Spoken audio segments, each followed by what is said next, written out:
Hello and welcome to the book show on Diversity TV. I'm Ava Colby, a writer of fiction, nonfiction, and poetry. My Facebook and website are Ava Colby Books. Today I'm in rural Arkansas in the United States in a nice farmhouse.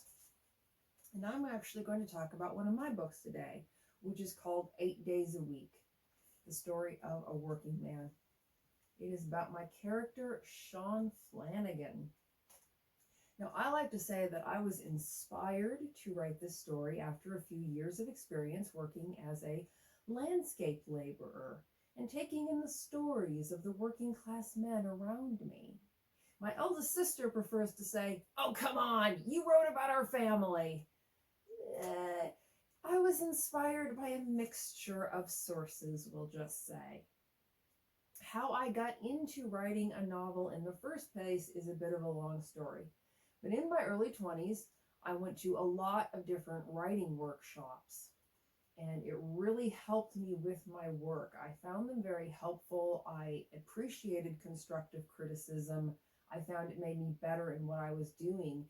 Even when I found out with a particular project that I pretty much had to scrap it and start over again, I found it encouraging and inspiring because it was making me better at what I was doing.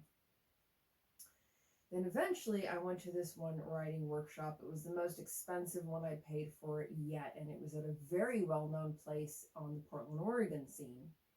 So I was very happy to be there at first.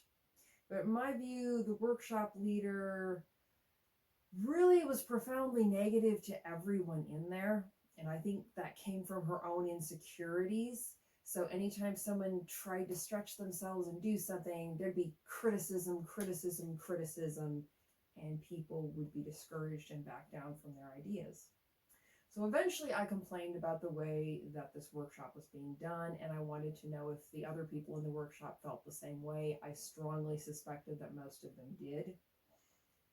And I felt kind of protective of them because they're these sensitive artists and they're trying to express themselves and they're getting shot down and maybe torn apart rather than be encouraged. And I said I wanted my money back for the rest of the course. I was not happy at all. I was not getting any use out of it.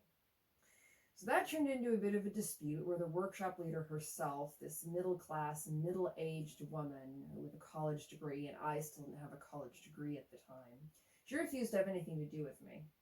The person who owned the place instead contacted me in her place, which I thought was ridiculous, frankly, because she was a grown woman. We could discuss the issues between ourselves, but she had to bring a man in to protect herself, apparently. So he contacted me, and in the first email correspondence between us, he started off by insulting and making fun of my family name. So obviously we didn't get off to a great start. And he went on to never actually acknowledge that he'd done that, even though it was in an email, it was written, it happened. But I basically got treated like I was a stupid, ignorant person who didn't have any point, because after all, I was not a college-educated person like them. So I was not worth listening to at all, which was not the first time I got treated that way over the years, coming from a working-class background, which I'm very proud of. But after I had eventually I pointed out all the different workshops I'd been to before, some of them with well-known people in the Portland, Oregon literary scene, places I'd had my work published in, basically some name dropping. I got treated as if I were more of an actual human being and maybe had a point and should be listened to as much as any other human being. In the end, I did not get my money back because he said, this is actually an absolute policy that we have, and he showed me where it was in their various documents, so on and so forth. In his own way, though he wasn't mature enough to actually come out and admit he had insulted and belittled my name, which was why we had started off so badly, he did kind of apologize in his own sort of way, but didn't have the maturity to just come out and say, look, I was wrong, that was a stupid thing to do. And frankly, I think that was almost a joke between the two of them. I thought they might have a relationship. but that's none of my business, and I really didn't care anyway.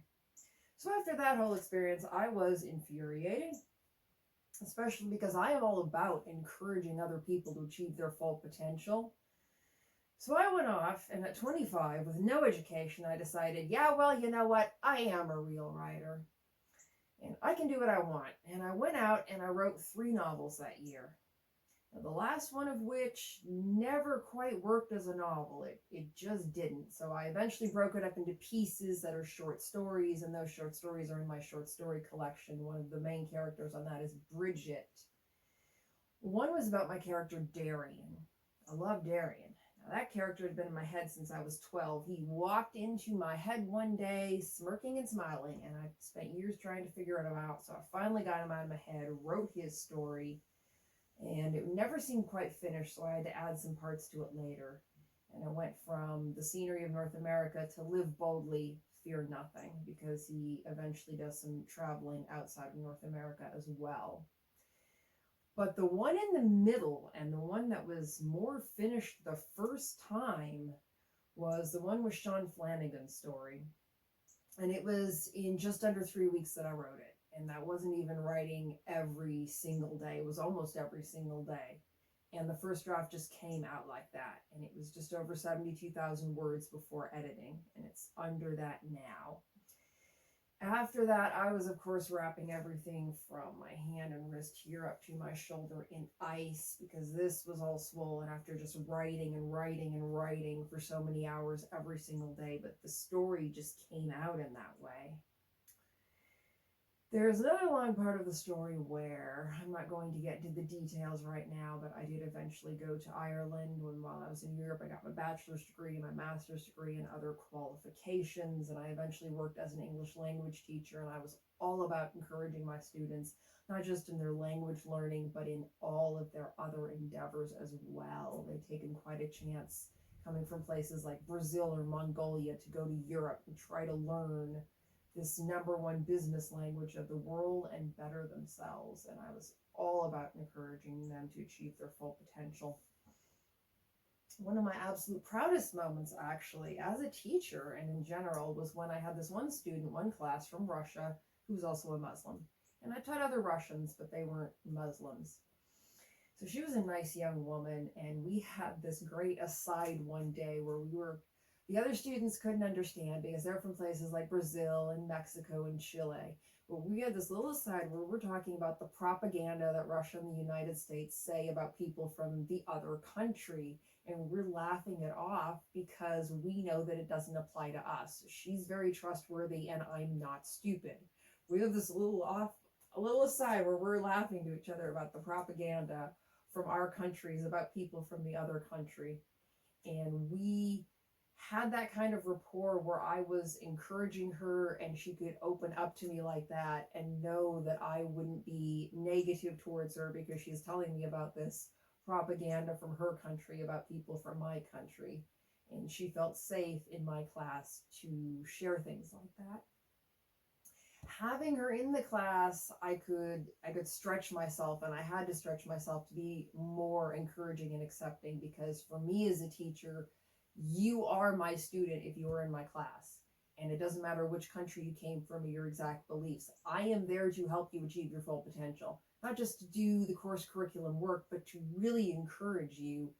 And that is what I think teaching and workshop leading is all about and should be all about. And I've led workshops before, and I was all about, yes, the constructive criticism, but constructive criticism, and still encouraging people to achieve their full potential, to believe in themselves. I think anything else where you belittle people or use a workshop or a teaching situation to limit people because of your own insecurities, I think that is absolutely abhorrent. It is absolutely wrong, and it should not be done. So getting back to my novel, I am going to read 2 excerpts from the book. The first one is probably my favorite part of the book, where we see Sean's interaction with his customers, how he has a good rapport with them, but he's also doing business, and this camaraderie and yet annoyance between him and his cousin Alan. But then I'm going to read another part of the book that is generally everybody else's favorite part of the book because it gets into the drama in his family when he goes home to the wife and kids. So from chapter 1, the end of the workday. The air grew colder as the sun set in the dark gray sky. When the wind picked up, it felt like frost was biting at his arms, cheeks, ears, and nose. He put a jacket on over his wool shirt as he leaned out of the driver's seat of the dark blue two-door Ford pickup truck while writing an invoice. His cousin loaded their 2 gas-driven push lawnmowers onto the gunmetal gray trailer with the paint flaking off of it. He tried to do some creative writing with the invoice like he used to do when he had to write essays in school. He stretched out each word to make it longer and taller than it needed to be and included each individual task he could think of. Lawn mowing, weed control, edging, fertilizing, moss killing. And then he paused, trying to come up with anything else he could add onto the bill to get the price up. After a minute or two of thorough concentration, he concluded that was all he could put on the bill. So he wrote, etc. for effect. Then he wondered how much he could get that particular customer to pay for all the work he and his cousin had just done for the past hour. He would have charged $200 if he could have gotten away with it, but settled for putting $65 on the invoice instead. He took a deep breath and blew it out forcefully to alleviate the tension of not knowing if upping the price would displease the customer and wishing he could just keep upping it. His cousin opened the passenger side door and got in the truck, and they both closed the doors in a vain attempt to banish the cold. "It's getting cold out there, Sean," his cousin said. "It sure is, Alan," he said, then added, "I had to put on my jacket while I was writing the invoice." "I'll bet you did." Sean put the invoice book down on the seat between the driver's and passenger seats and pulled his red and black checkered thermos off the floor, unscrewed the top, and poured himself a nice hot cup of coffee into the cup that the top of the thermos made. Alan pulled his turquoise thermos with the silver top off of his side of the floor and poured himself a nice hot cup of tea. "Ugh," Sean said. "I don't know how you can drink that stuff. I can't even stand to smell it."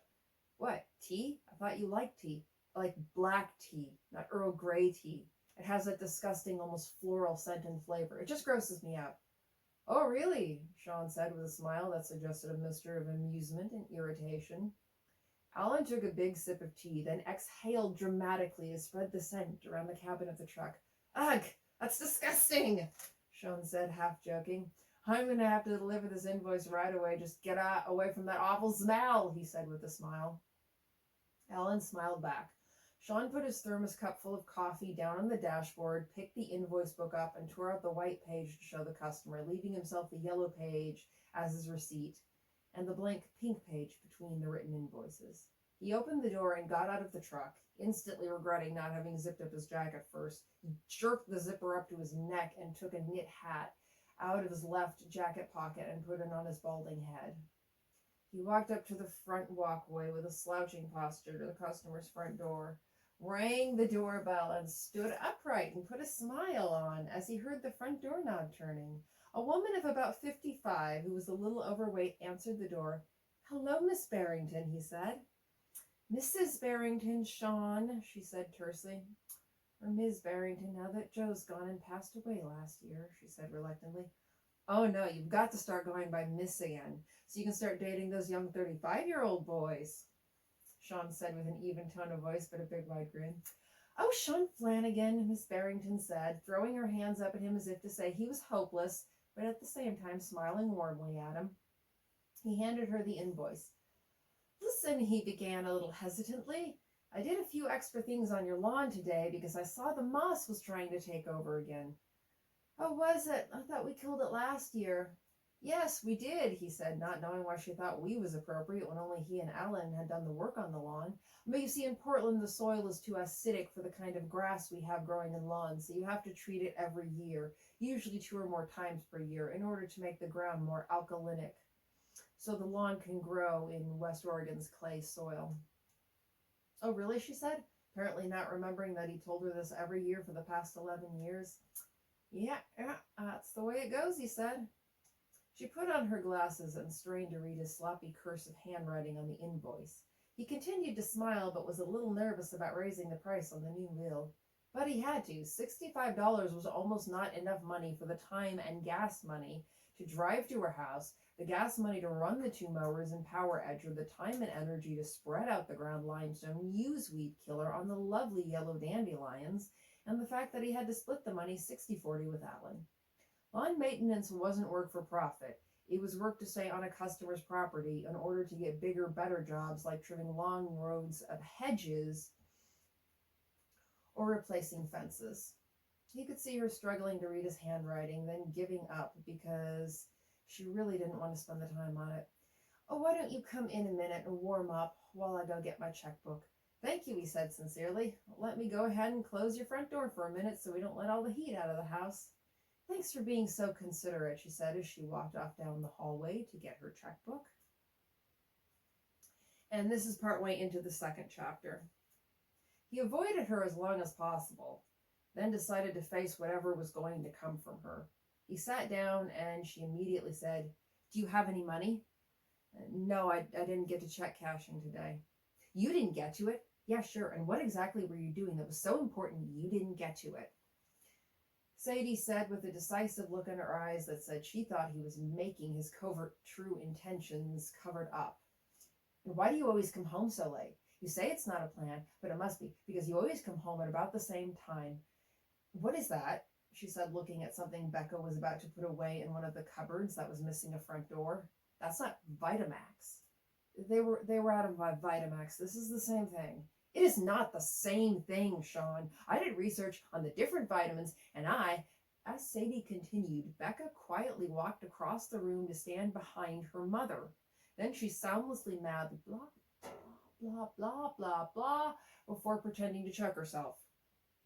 Sean smiled. Sadie turned around to see Becca standing there with her arms by her sides and an innocent smile on her face. "Why don't you go to bed?" Sadie asked. "But this is entertainment," Becca replied with a grin. "It's better than the soaps. It's believable." "Go to your room." "I'm almost 18, Mom. You can't send me to my room. We've been over this." "She has a point there, Sadie," Sean said with a smile. "Don't you step in. You're not even her real father." Sean and Becca immediately frowned and lowered their heads silently. After a long moment of silence, Sadie said, "Now, Sean, will you be going to church with us tomorrow?" "I can't. I have to work." "I can't believe this. Your kids never see you anymore. You're always working 7 days a week." "It feels like 8 days a week, and I'm no happier about it than anyone else is." "Well, the kids and I are going. Becca will be singing in the church youth choir, remember?" "Can't believe you're not going to be there for her." "I would love to be there, but I need to put food on the table." "She'll be hurt if you miss her performance." "Yeah, well, she'll really be hurting if she hasn't got any food to eat or a roof over her head. Just take the tape recorder and the camera." "We don't have any batteries for them." "What do you mean you don't have any batteries? I just bought a ton of batteries." "You bought batteries 2 months ago." "Yeah, 2 months ago I bought a ton of batteries. You couldn't have used them all already." "God, you're impossible, Sean. You're so damn cheap. You just expect everything to last forever so you won't have to spend any money on anything, ever." "I'd spend money if I had any money to spend." "Then why don't you make more money?" "Well, that's why I'm going to go to work tomorrow." Sadie threw up her arms theatrically. "I can't listen to you anymore," she said, and left the room as Becca rolled her eyes. "Don't worry about my performance, Dad. I'm only doing it because Mom wants me to, okay?" she said quietly. "Okay, kiddo." "I'm going to go to bed," she said, and walked out of the kitchen. "That's not a bad idea," Sean said under his breath. He set his coffee cup down on the table, turned off his percolator, and turned off the kitchen light as he left the room. Then, over the next few chapters, we see what Sean's working and family life are like, and it all leads to a big explosive event before Sean eventually gets to a better place. And I was really highlighting the struggles of men, especially working class men, but I also, in one of my chapters, focus on the toxic social abuse that females often do to each other. And I do sometimes like to highlight that in my work as a writer. I really think the reason women don't have equality in the world is not actually because of men, it's because of women tearing each other down instead of supporting and encouraging each other. Mothers and daughters, but also women who are equals. And I have definitely seen that and been a victim of it in workplaces. I think that's the real reason women don't have equality. So for as much as this is a book about the male perspective and side of things in some of these issues, it is also very focused on women's issues as well. Because a lot of my work does show the lived experience of some of these social issues and how they play out. So thank you for reading. Thank you for watching the book show on Diversity TV, and I hope you keep that going and we keep this positivity of Diversity TV and encouraging all different writers and readers out there. Thank you very much and have a good day.